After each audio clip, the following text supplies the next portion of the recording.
मंदसौर में किसानों पर हुई फायरिंग के विरोध में वो भोपाल में सत्याग्रह कर रहे हैं। सोने से पहले उन्होंने अपने समर्थकों के साथ काफी देर तक हंसी मजाक भी किया। आजकल लाइव चल रहा है फेसबुक पे। मैं कुछ और कहने वाला था पर मैं नहीं कहूंगा कि बहुत सारे मोबाइल ऑन। सफेद टी शर्ट और हल्की नीली जीन्स में लोगों के बीच जमीन पर बैठे ये हैं ग्वालियर राजघराने के महाराज और कांग्रेस के बड़े नेता ज्योतिरादित्य सिंधिया। ये तस्वीरें कल देर रात की हैं। मंदसौर में किसानों पर हुई फायरिंग के खिलाफ 72 घंटे के सत्याग्रह पर बैठे सिंधिया ने कांग्रेस कार्यकर्ताओं के साथ रात को सोने से पहले खूब हंसी मजाक किया। मैंने सुना है कि बीजेपी ने 5-6 जासूस भी भेजे। 5-6 जासूस भेजे मालूम करने के लिए। वास्तविकता में ये और अभी भी घटिया है कि क्या है?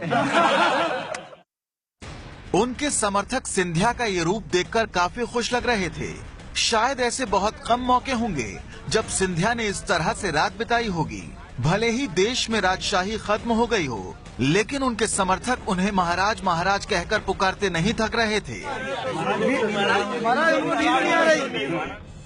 सिंधिया के इस सत्याग्रह में सादगी दिखाने की कोशिश की गई है।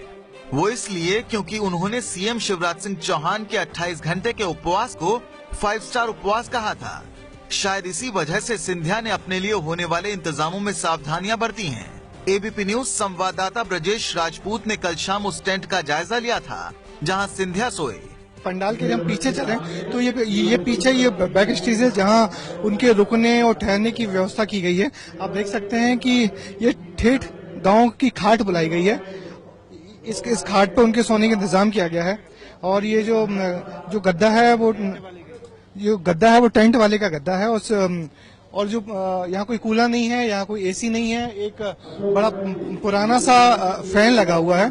एक चीज और मैं आपको दिखाना चाहूंगा कि यहाँ जो उनके पीने के पानी की व्यवस्था की गई है, एकदम ये गांव का मटका है और मटके के साथ पानी निकालने का ये इंतजाम है। और पूरी कोशिश यही की जा रही है कि कहीं ये आरोप ना लगे कि जो सिंधिया हैं वो राजा हैं और महाराजा हैं और उनको श्रीमंत लिखा जाता है, बजाय उसके वो एक आम आदमी से जुड़े हुए नेता हैं। ये छवि बनाने की कोशिश की गई है।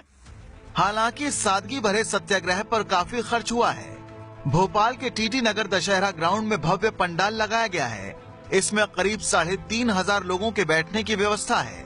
3 फीट के मंच पर भी 250 लोगों के बैठने का इंतजाम है। माना जा रहा है कि इस सत्याग्रह के बहाने कांग्रेस की नजर अगले साल होने वाले विधानसभा चुनाव पर भी है, जिसमें सिंधिया को शिवराज को चुनौती देने के लिए तैयार किया जा रहा है। हालांकि सिंधिया का कहना है कि वो कुर्सी के लिए ये सब नहीं कर रहे हैं। आशा विलाशा के आधार पर मैं अपना जीवन का धारणा नहीं रखता हूँ।